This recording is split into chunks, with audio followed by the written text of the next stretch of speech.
Voici le turbo speedrun du lore des champions du Freljord. On commence avec les demi-dieux Anivia, Ornn et Volibear qui ont plus de 10 000 ans. Anivia est un phénix de glace bienveillant mais très mystérieux. Elle commande la puissance de l'hiver et protège le Freljord contre les envahisseurs. Tant que le Freljord existera, elle restera immortelle.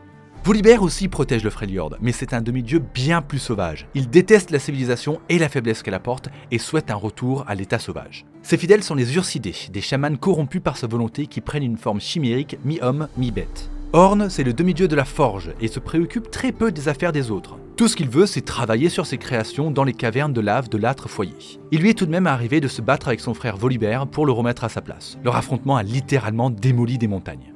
Lysandra, la sorcière de glace. Elle est responsable de la première venue du néant à Runeterra il y a plus de 9000 ans, après avoir été dupée par les murmures des veilleurs à travers le voile entre les mondes. Mais elle est également celle qui les a enfermés dans la glace éternelle au fond de l'abîme hurlant. Aujourd'hui, elle est à la tête des gardiens du givre, opposée aux Avarossans menés par Ashe et la griffe hivernale menée par Sejuani.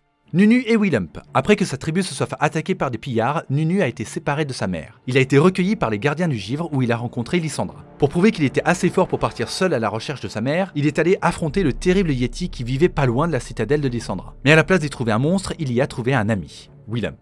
Aujourd'hui, ils cherchent ensemble la mère de Nunu. Trundle, un troll extrêmement puissant à qui Lysandra a offert une massue de glace pure pour pouvoir devenir le roi des trolls en échange de la fidélité de ses troupes. Il aime beaucoup la castagne. Gnar, un Yordle préhistorique qui peut se transformer en un gigantesque monstre quand il est en colère, sans même s'en rendre compte. Il a été enfermé dans la glace éternelle de Lysandra il y a 9000 ans, mais cette glace ayant commencé à fondre, il a réussi à s'en extirper et a recommencé à passer ses journées à jouer avec son boomerang. Ashe, c'est une chef de guerre qui mène les Avarossans. Elle souhaite unir tout le Freljord dans la paix sous une même bannière. Elle était autrefois très proche de Sejuani, mais maintenant elles se font la guerre. Certains pensent qu'elle est la réincarnation de Avarossa, la sœur de Lysandra.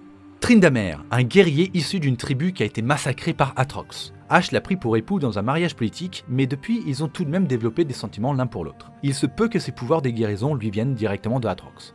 Gragas, c'est un brasseur qui n'a jamais réussi à devenir ivre et il cherche la recette de la boisson parfaite pour enfin pouvoir se la coller. Il fait partie du clan de Ashe. Braum, c'est un véritable nounours, bien élevé par sa mère pour toujours venir en aide aux autres. Lui aussi veut unir le Freljord en une seule grande famille et a donc rejoint le clan de Ashe pour l'aider. La porte qui lui sert de bouclier a autrefois été forgée par Ornn pour enfermer dans une montagne le trésor d'un troll qui avait triché dans un jeu à boire.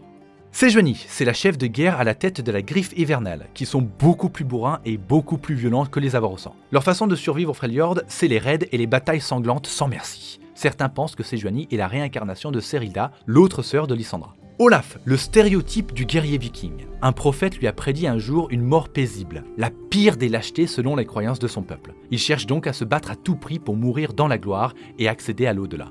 Il fait évidemment partie du clan de Sejuani. Udyr, le plus puissant chaman qui ait jamais vécu, il a passé sa vie à tenter de contrôler la puissance de sa connexion aux esprits. Après avoir passé des années à s'entraîner avec Lysine à Ionia, il est revenu au Freljord pour faire partie du clan de Sejuani et apporter l'équilibre au Freljord. La prochaine région sur la liste, c'est Bilgewater, alors pensez à vous abonner.